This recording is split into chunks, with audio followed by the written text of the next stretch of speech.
the Badlands. Explain those Badlands. That's a hell of a name.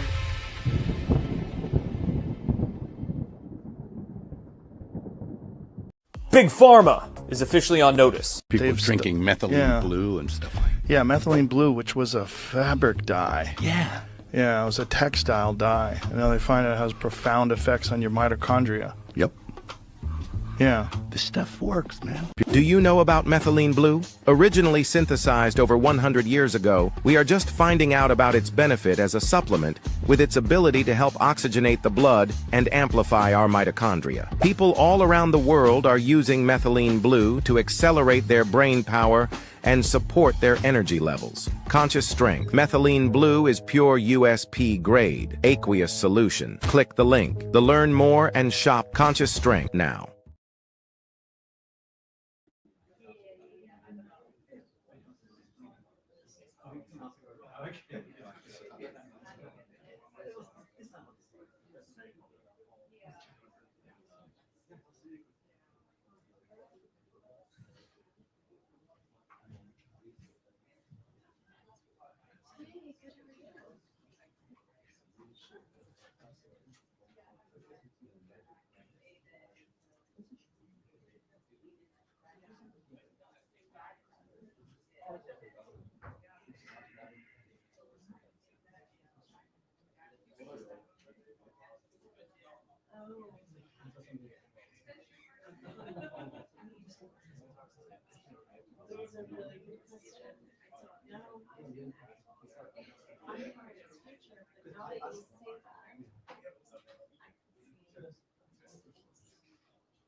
Oh my gosh, I wish I had done this one.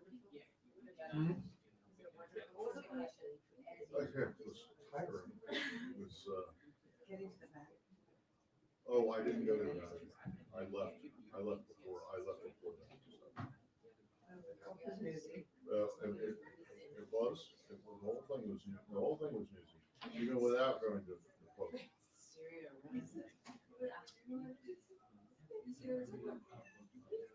I watched the last live. We carried it all live from 4 to 6 a.m. on Sunday morning. It was so great. Watching them give communion to 200,000 people. I mean, they should recognize our voters or something. They know what they're doing.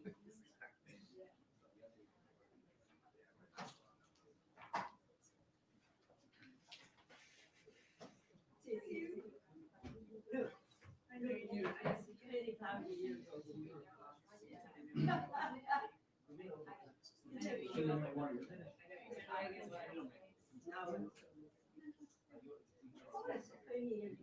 Hey, look. And I was a 25-year-old. Looks very cute, though, huh? Yeah. What did I do? They want me, I asked them what happened to these people. They say, no.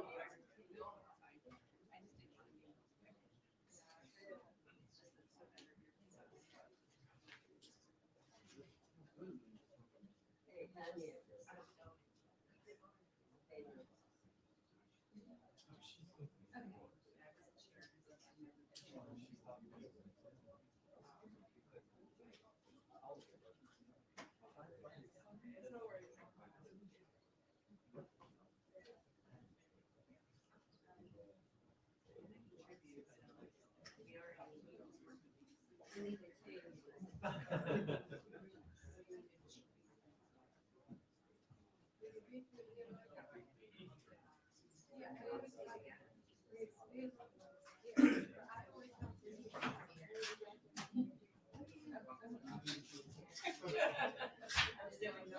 He's not here. Huh?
Hi, how are you? Good, how are you? Good, thank you.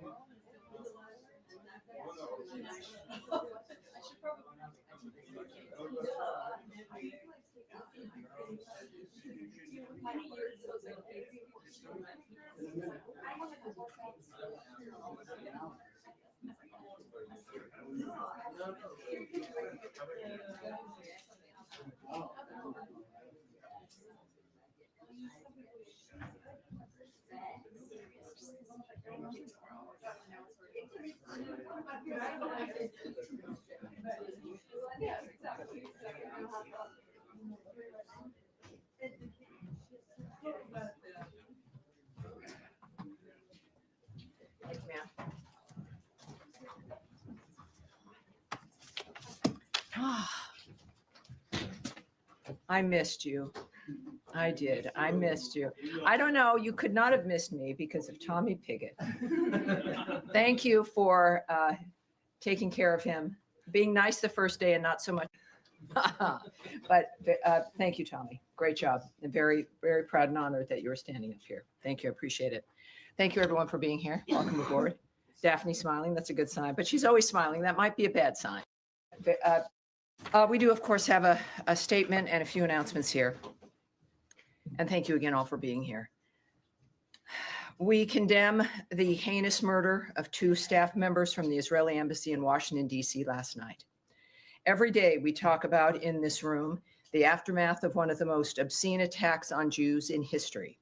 The October 7th massacre was a reminder to the world that Jew hatred and murder is the hallmark of terrorists and monsters around the world. The envy feeding this hate is thousands of years old. It is now the 21st century, and it is time for the barbarity to end. While this obscenity happened in Washington, D.C., we have a president and a secretary of state that recognize the importance of saying enough is enough and genuinely never again. There is a reason why we stand in solidarity with Israel. There is a reason why we stand with our partners at the Israeli embassy. And there is a reason why we stand with the Jewish people here in the United States and around the world. Because America has a history of not allowing the monsters among us to destroy life, the future, and everything that matters. The Department of State's Diplomatic Security Service is providing ongoing support to the DC Metropolitan Police Department and their investigation of this incident and coordinating with other federal and local law enforcement partners. As Secretary Marco Rubio has said, make no mistake, we will track down those responsible and bring them to justice. Our prayers go out to their loved ones. Sarah Milgram and Yaron Lashinsky. Sarah Milgram and Yaron Lashinsky. May their memory be a blessing. Now, on Capitol Hill this week, Secretary Rubio went before Congress to share how we are implementing President Trump's vision of an American first foreign policy. He made clear that America is back and that securing our borders, making communities safer, and combating criminal cartels are once again key priorities of our foreign policy. He also explained how the fiscal year 2026 budget request for the Department of State will enable the department to deliver on President Trump's foreign policy agenda that makes America safer, stronger, and more prosperous. The budget request in the State Department's reorganization will ensure our ability to respond to the challenges of the 21st century on behalf of the American people. And now finally, ahead of Memorial Day, which I know we're all looking forward to, I want to recognize and honor the Americans who gave their lives to defend our freedom. Their bravery, service, and sacrifice represent the very best of America. The heroes of this country would have preferred long, enjoyable, quiet lives, but instead they answered the call when we needed them the most. Every day that we simply enjoy is due to the sacrifice of the men and women who died on the field. We will never forget those who've given all to defend our country, our way of life, and the American people. God bless all who have served and are serving our nation. And now, ready for your questions. Daphne, yes, ma'am. Following the shooting last night, are U.S. embassies on any sort of special alert or thinking about any change in posture? I can't speak to security measures that are being implemented or being discussed or decided upon. What I did note in my topper is that, in fact, we are working certainly with the DC Metropolitan Police and the security of this building, of American diplomats, of diplomats throughout this city is of paramount importance to the United States of America. We act on that every single day. And certainly we're continuing to do that today and in the days that come as well. And has Secretary Rubio had any conversations with Israeli officials or the Israeli ambassador today? I can't remark on the specifics of any conversations that have been had, but I know that, of course, you've seen his messages, the tweets, and of course, we will hear no doubt again soon about the nature of what's transpiring. But I can tell you that he is, as all of us are, is heartbroken. We're all affected by this. It is something we deal with, in a sense, of course, every day. This administration, the secretary's work, the president's work, and often I don't know how they do it. I have maybe 40, 45 minutes with you guys twice a week. And these are issues that are existential all the time. And I know that, again, my work is made easier because I know the people running this country care about life and about the condition of our lives. And so that's the most I can say, separate from certainly specifics of who they're speaking with. All right. Yes, Andrea Mitchell. Hi, thank you very much. A couple of questions about South Africa and also, if you don't mind. In South Africa, the State Department is empowered legally with deciding when a genocide exists. Has there been an investigation that supports any such contention? Because there is no credible evidence from any authority on the ground there, in their government, in NGOs, or elsewhere that we can find to support an allegation of genocide, that white farmers are at all as disadvantaged as the crime wave there that is a problem against blacks in much greater numbers and proportionally even greater numbers than whites. The fact checkers have shown that the white crosses were put up as a protest against the criminal movement and against the death of the farmers. The crosses and the burial were all part of a protest against the criminality, not as described.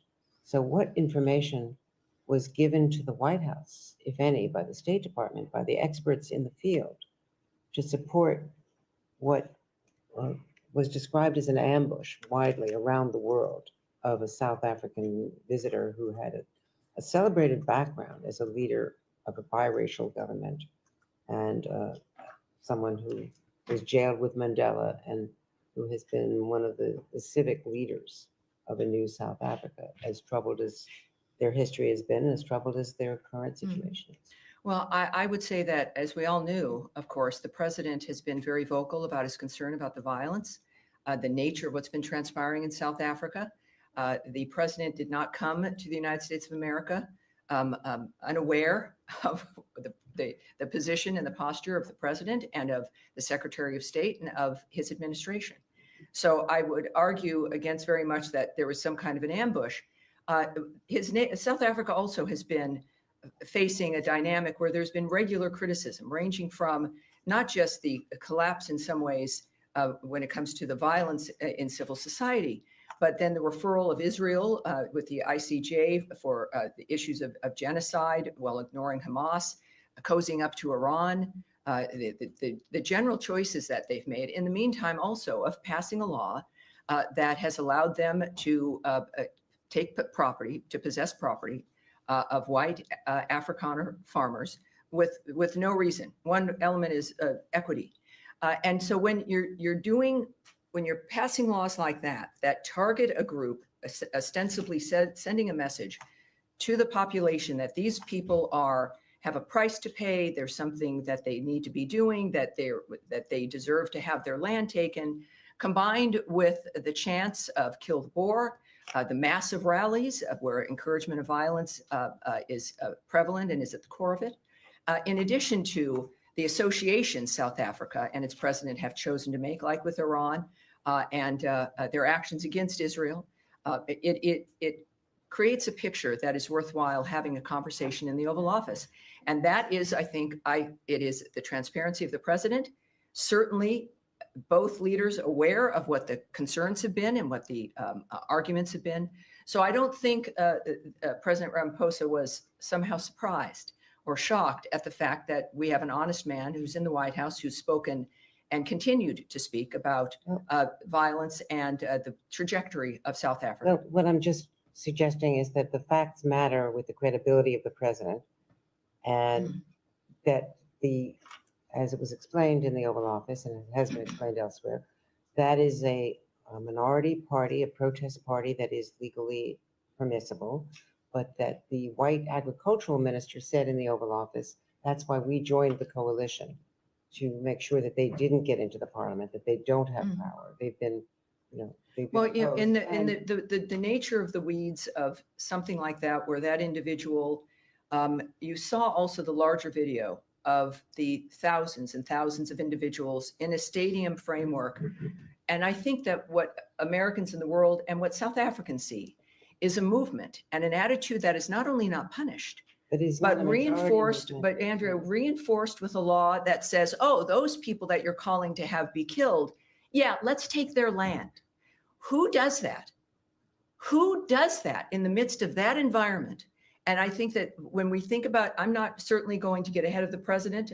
President Trump is someone that the world knows, says what he thinks and acts on what he thinks. But I think that it was very clear, and he's been clear, as has the secretary, about the problems with South Africa, the nature of the signals that it sends, the quality or lack thereof of life, the fact that we have taken in refugees, very basic standard of looking for asylum. They've met that standard, and it's more than just complaining. It is about acting and finding an element where we can make a difference for those people. Taking of the land, first of all, it's with judicial review when it has happened. It's not. Now, let me correct you right there, Andrea, and then I'm going to move on. This particular law they tout has not even been implemented yet. That's correct. So it's not about judicial review. The law, if you have a judicial review of a law that says there is no standard, well, then you'll have judicial review of no standard. But they have not taken All right, the land. but this, and it is in part, I would argue, because of the global attention that has been placed on them because of President Donald Trump's attitude, his comments, and bringing attention to that framework in general. That is why that hasn't been acted on. And I will move on. No, but I think I've been clear. Yes, Matt, I think you have probably something to say. Tammy, let me just. Yeah. Andrea, you've had 4 questions. I've answered them. You've asked in depth. We are going to move on. Yes, sir. I'm sure others might have the same sort of question. Thanks. Yes, sir. Thanks, Tammy. Two, I think, should be quick ones on sanctions. One, can you just explain the discrepancy or apparent discrepancy between what Secretary Rubio tweeted last night on Venezuela sanctions and what Special Envoy Grinnell said? The Secretary saying that the Chevron waiver would not be extended, and Special Envoy Grinnell saying it would be. And then just secondly, on Syria sanctions. Sure. Just what's the status of the relief that the president promised last week? Thank you. Well, I can tell you that the secretary he put up a tweet making it clear where we stand on Chevron, which is a license, which is due to expire in May. And what I will speak to is not what others have said, but certainly the people who are in charge of the nature of what we're doing. And that is Secretary Rubio making it clear that that license is going to expire. And so that's what I take my lead from is his remarks in that regard. So there's no confusion. I think many people on every issue can have a lot of opinions, but I think clearly who we look to are the people who have the power to have the impact and who make the decision.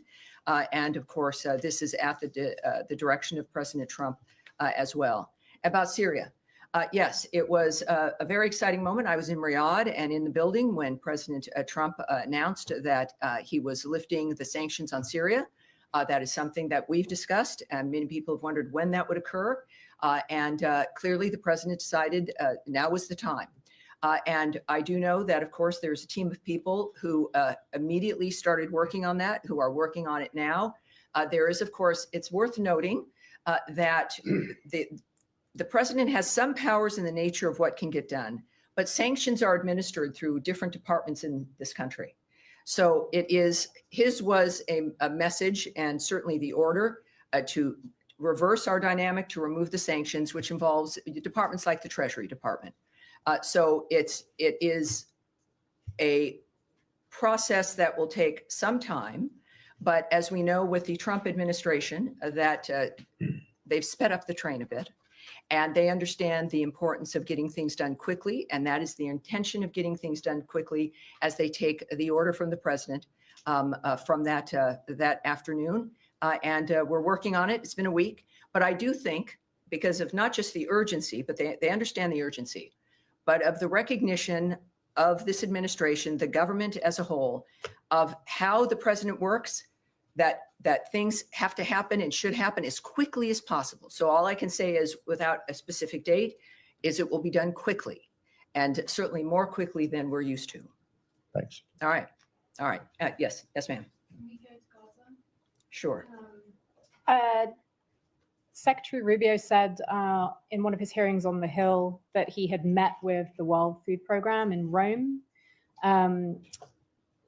I just want to get clarity on whether this means that the current US policy is for the UN's leading food program, leading food organization is like that they will remain the main food provider for Gaza, hence his meeting with them, or whether that— You're reading an awful lot into a meeting. It would be good to that get you've heard more about. detail on it. Sure. Given there's a lot of reporting on heated conversations between humanitarian aid organizations, discussion over this new Gaza humanitarian foundation. And I've got one more after that. Sure. Well, Secretary Rubio visited with Cindy McCain, who leads that program.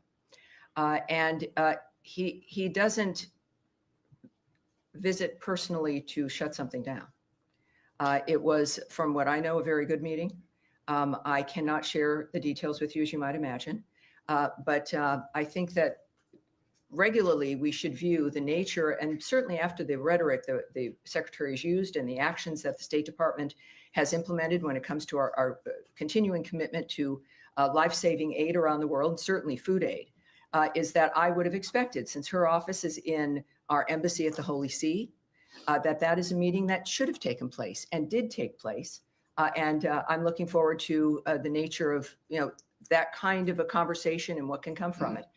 And we'll see. But it was that entire visit was very good. I think very certainly we went to the inaugural mass with the Pope, but overall it was a recognition and a commitment. Seeing this from the secretary, being there as he is a practicing Catholic, but also knowing how each part of his work mattered and also was implemented on that trip. The nature of what the importance of Italy, the importance of the Vatican, the importance of faith, and the nature of his work in the process. And of course, that meeting was part of that work. So it's just part of looking at options. I'm not going to speculate or guess. I'm a little psychic, but not enough for that to answer that specifically. A little psychic, but So what can well, nothing you want to know.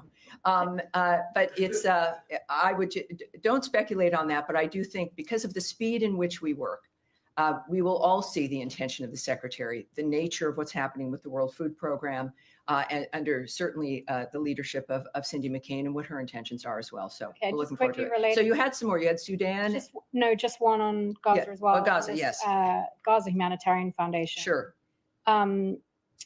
There's reporting about private security that would be used for this new foundation. I just want to understand if this administration is okay with private security personnel for a foundation like that, presumably of which they'll be armed, going into Gaza, and presumably some of the personnel for that private security would be American citizens. Just want to understand. Well, presumably, what watch out when you stance use is the on— word presumably. Watch out. I mean, looking at other private security firms and what they do, and some of us Well, work I with think them. that, yes, it's good that you're concerned about security. We all are. And that's been one of the problems we've had with Gaza, is the ability to move food aid and medical aid through an arena that is not thinking as you think. They are not concerned about safety.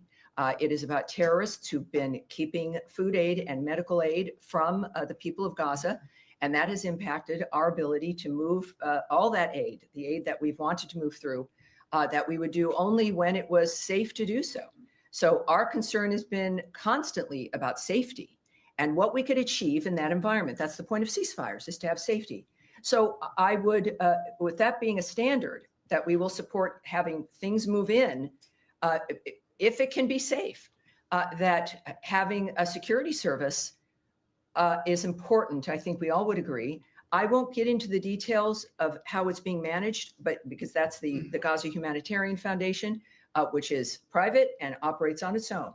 But clearly, when it comes to what one of our core elements was, which is that we support all of this, if it can be moved in safely and securely and without falling into the hands of terrorists and the people who are causing death and destruction in that area. It seems like they've structured something that can manage that is the equivalent of something that we can all agree on, and they're moving forward. So that's the story, is that we've been able to do it, we being humanity, that it's something that all of us have wanted to see, which is a movement of aid. If they use private security, you need to call them. they're in When we speak about private security, what I look at as the story is that we've managed or expect to manage a security that gets food and medicine to the people who all of you have wondered about whether or not they're going to get it.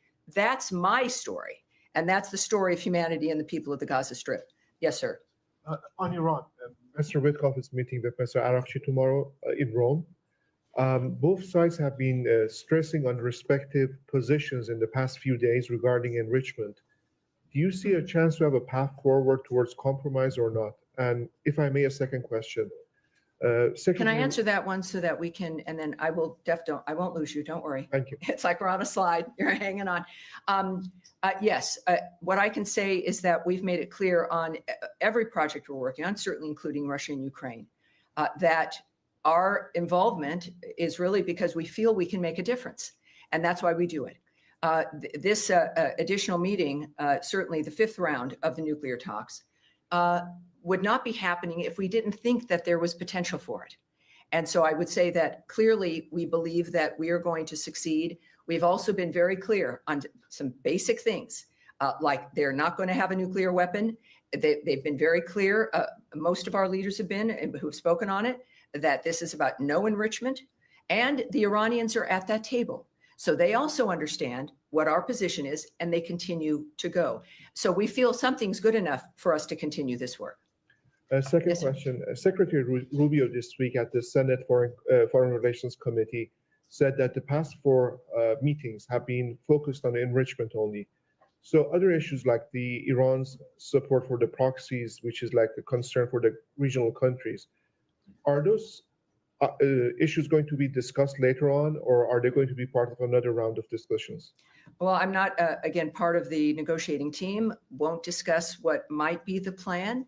But just like an issue of needing a ceasefire before you discuss what the land is going to look like and what the nations are going to be doing after the fact, there's points that you have to get to before you discuss elements that might not even be a factor if you can't get to the bright line that allows us to move forward. And that bright line has been enrichment, certainly not getting a nuclear bomb. And those things have to be addressed. I say this because that's what I've seen them do, and being very specific, which is fabulous because nobody's guessing at what the goal is. But of course, considering the generational issues involved, this is, and the president has said this about everything he's worked on, with the generational issues involved, that these cannot be solutions that last 6 months or are able to be broken in 18 months, or in 3 years, you know, your 15-year-old is suddenly pulled into a war because now they're 18.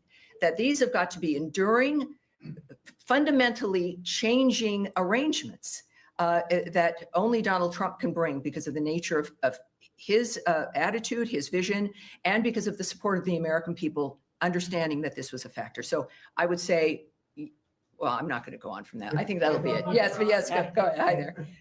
The U.S. sent some migrants to Djibouti, and I'm wondering, are you in negotiations with Djibouti to accept these people, or are you still trying to get them to South Sudan, who say they won't take third country nationals? What's the State Department's role in this? Well, we know that, of course, the Secretary's been very open about the fact that we are negotiating with a number of countries to facilitate the deportation of people who are here in this country illegally. I can say also, as the Secretary has noted, that we remain unwavering in our commitment to end illegal and mass migration and bolster America's border security. I won't discuss the diplomatic conversations, which clearly is part of this framework with specific countries here.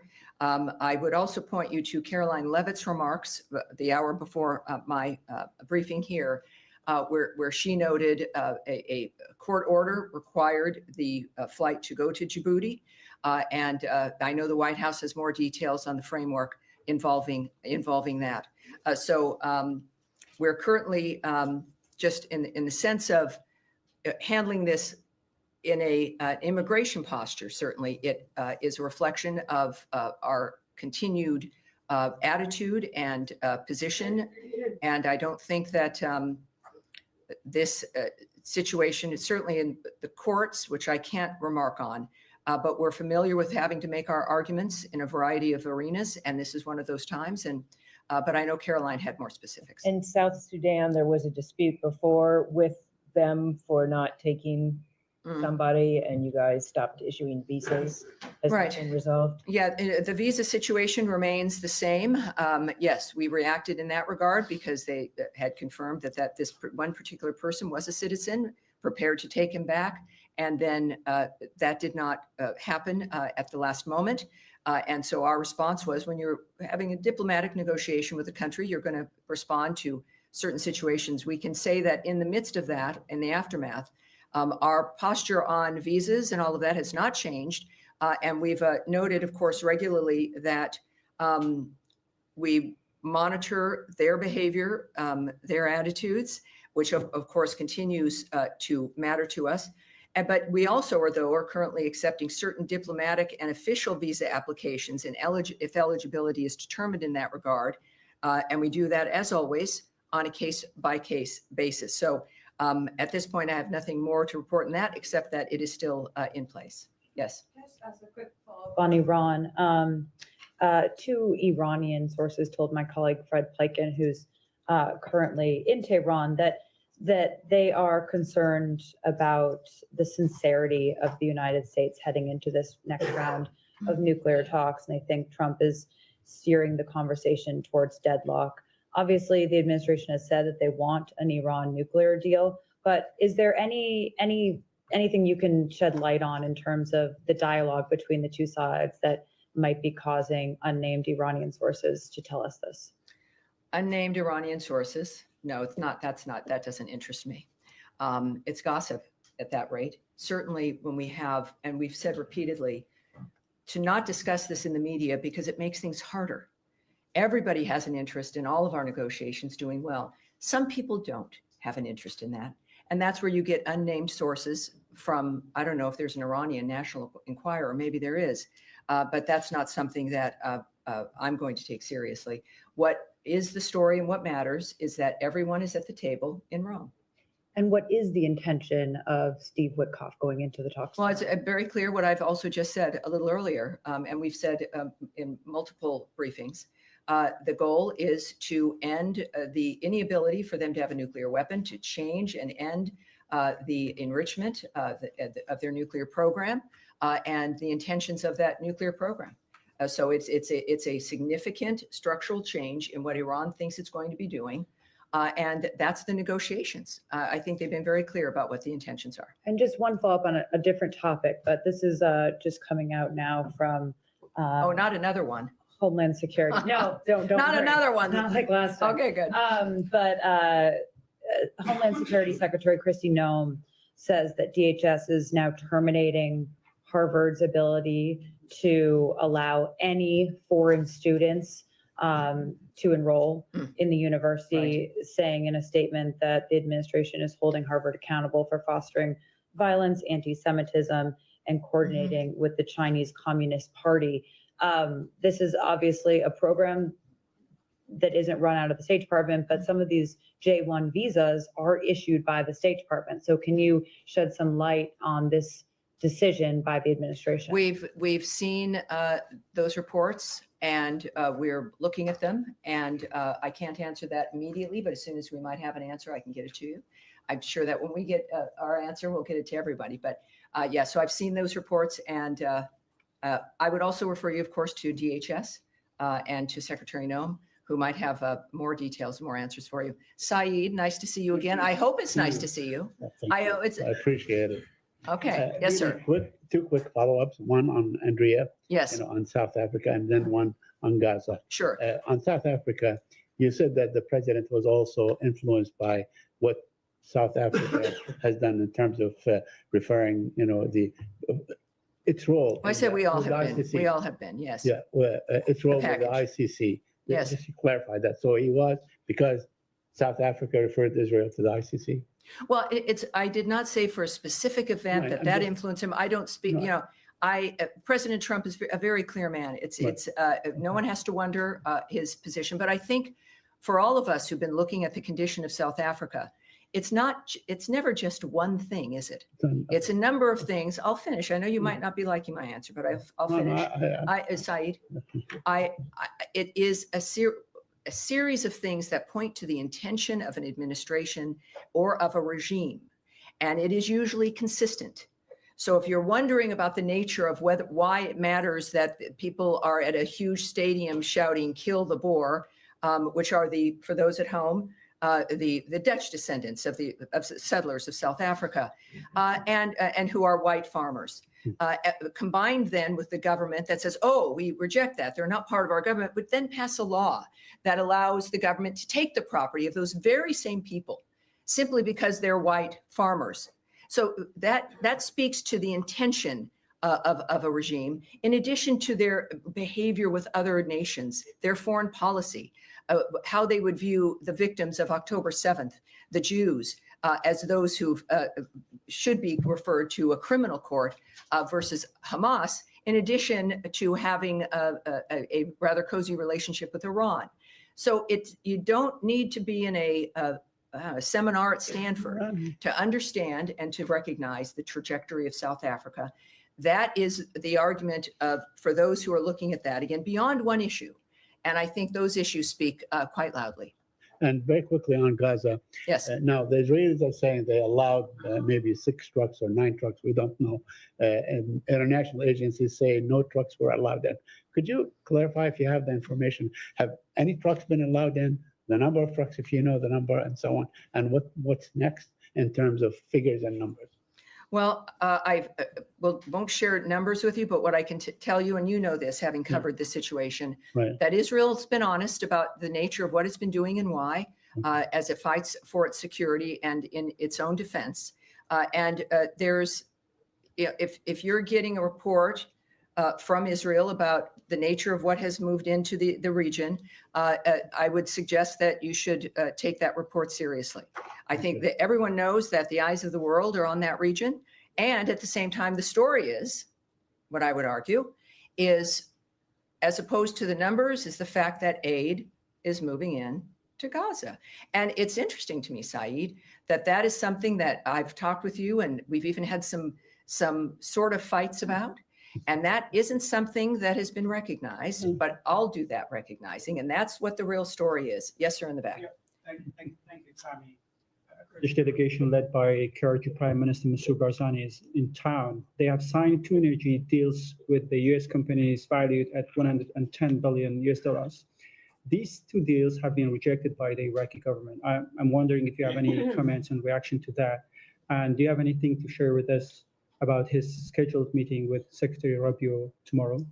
Well, I can tell you that we were pleased to see Prime Minister Barzani sign massive deals with U.S. companies to expand natural gas production in the Iraqi Kurdistan region, which will help Iraq harness its own domestic resources to become energy independent, which we've, again, talked about. It's really great. We've talked about these things. Often I can't give you answers. We don't know when it's going to happen.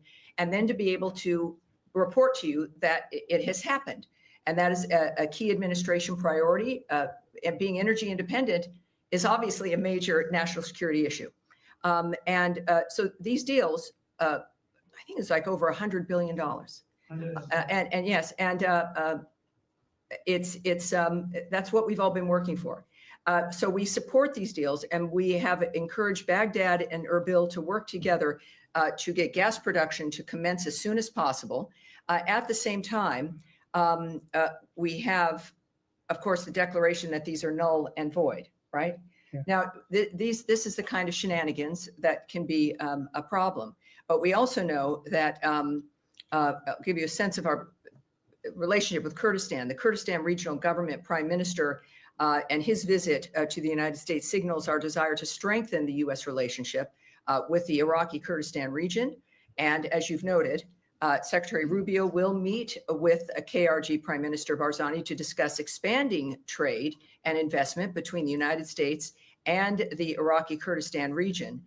He has also stated, Secretary Rubio, that we support the Kurdish autonomy and the U.S. companies doing business there, and urge the government of Iraq to respect this economic lifeline that is necessary to prosper and succeed. We believe that U.S., Iraqi, and Iraqi Kurdish interests are best served by having a strong and resilient Iraqi Kurdistan region within a sovereign and prosperous federal Iraq. Thank you so much. All right. Yes, sir. Right. Yes. Issue. Well, I won't have much more, but you're welcome to do it. Deferred to DHS, but in a Sure. big picture, presumably the United States wants to attract the best and the brightest insofar as foreigners, students, immigrants. And these top tier universities are one of the most prominent ways to do that. So do you think prohibiting Harvard to enroll foreign students kind of gets in the way of that goal? Well, again, I can't speak to Secretary Noem's plans and strategy and her decision to implement this. What I would argue is that we have an interest as a nation, as President Trump has spoken to quite often, that we have an interest as a nation for these universities that are supposed to be the gold standard to actually deliver people who are educated and can function in society and on campuses that encourage a learning environment as opposed to one of left-wing activism, where you have individuals leaving the university level in this country as our rates are declining when it comes to comprehension and reading and a whole host of other things that it has to be more than just a label or a brand. It has to deliver results for the families that do pay a lot of money for it. And I think that there's a point, as you've seen, I think it's obvious from the Trump administration, with the federal money that flows into those coffers and the nature of the kind of talent. You can speak about foreign talent. Let's speak about American talent. You've got a wonderful kid who's done very, very well, and then you send them to Harvard and a kid comes home and you don't even recognize them. And they're definitely primed to be a fabulous left-wing activist, but they're maybe not going to be able to get a job. And so, this is a recognition and movement that universities around this country are recognizing that American families have standards. We spend money so our children can be educated in the normal function of life. And we get kids back who have not received the kind of education we expected. COVID highlighted this for many of us, but I think that this opens up a conversation, as it should, between the federal government and the universities that we rely on and have been proud of, that we deserve to be proud of them again. And if we're going to speak about who we rely on for the best and the brightest, there's plenty of American kids who also deserve to be taken seriously. And I believe that we can handle all of them properly. Yes, sir. Thanks very much. My question is on U.S.-India relations. Secretary of State Marco Rubio and President Trump both are very famous in India. As far as the U.S. policies are concerned, most Indians agree with. I hear you're pretty famous in India. Yes, I am. All right. Keep My going. question is, Madam, Yes, sir. as far as terrorism against India, recently in the state of Kashmir is concerned, innocent Indians tourists were Yes. massacred. Oh, yes, we all know that. Yes, ma'am. My question is that as far as talking with Pakistan is concerned, India's Prime Minister, Mr. Narendra Modi, and also Foreign Minister, Mr. Jaishankar, we both met with the Secretary Yes. Rubio and President. What they are saying is that as long as terrorism is continue against India, what they said by Pakistan supporters inside, that they have training centers inside Pakistan. Well, here's what I can say, Sorry. and this is, and I understand your point, and what has been a generational concern about violence and terrorism in that region, certainly with the troubles between India and Pakistan, is that there is a ceasefire. Obviously, we know that we're very close to a full-scale war erupting. And what's very exciting and heartening is that America's involvement and assistance made a difference in that stopping, and a ceasefire that has continued. But of course, within that, one expects, as the world noticed again, that has not been resolved, that the potential of having these long-term problems resolved has returned, and it is an opportunity. And the good news is that unlike some other regions, there's been a commitment to a ceasefire that makes, oh, is that my alarm? I said, thank you. I should ask you to put on your alarms. It's like, oh, Tammy's done. All right, we're gonna have, we're good. All right, we'll have one more in the green jacket in the back. Yes, ma'am. Thank you, Tammy. Make sure her mic is on, just as she's in the back here. The sound here is. Two quick questions, two quick. Do you have any update on the peace deal agreement between Rwanda and the Democratic Republic of Congo, when we will see this peace deal signed? And also, can you tell us if both President Ramaphosa of South Africa and President Trump finally managed to overcome the difference, and we will see United States and South Africa working together? Well, I'll answer that one first. I think the meeting with the South African president in the Oval Office speaks to President Trump's generosity. And the fact that any leader feels comfortable going to meet him, even with difficult conversations, and sometimes the problems that happen between two nations with different attitudes.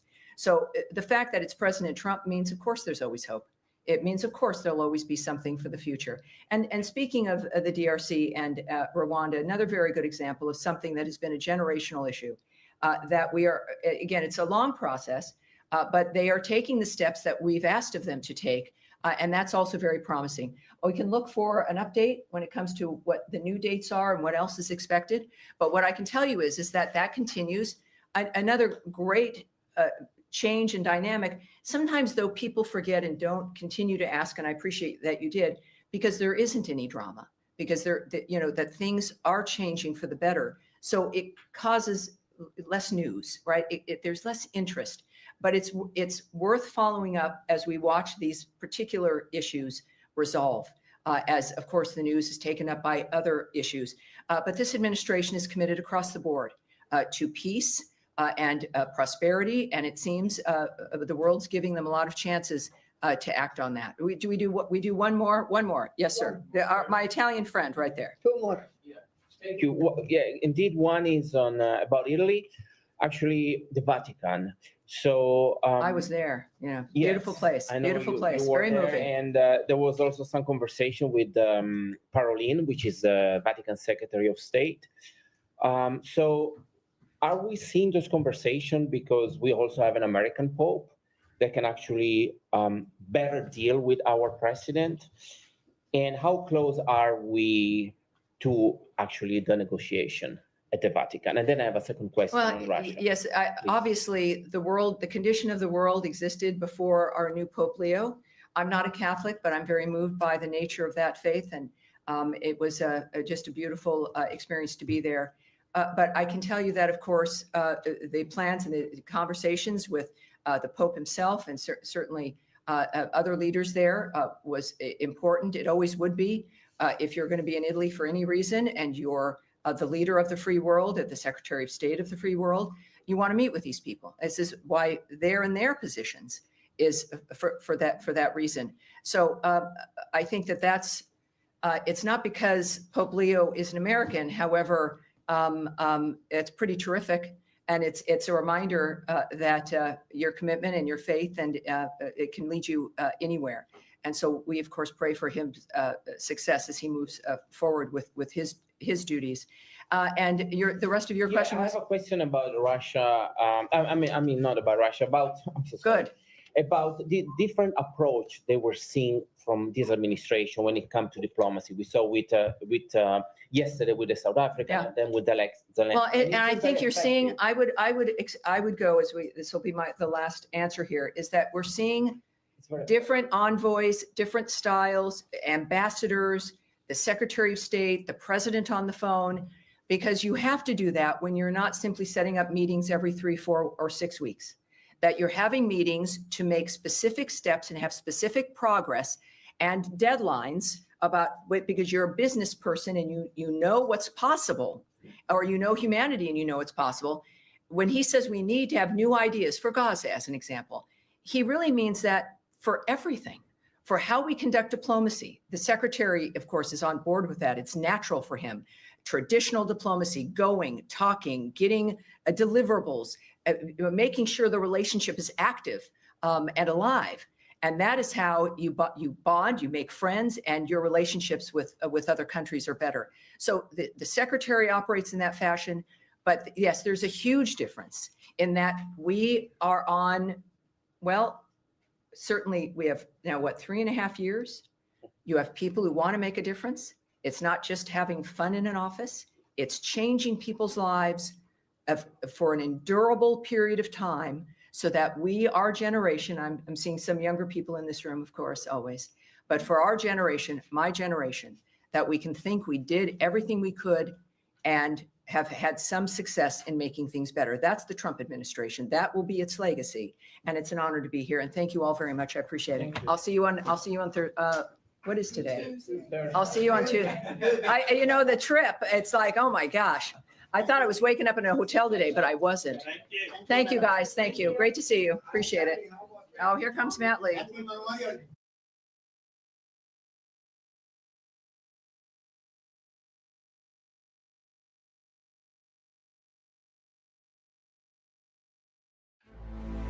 Thank you so much for joining us, and don't forget to hit the thumbs up on this video.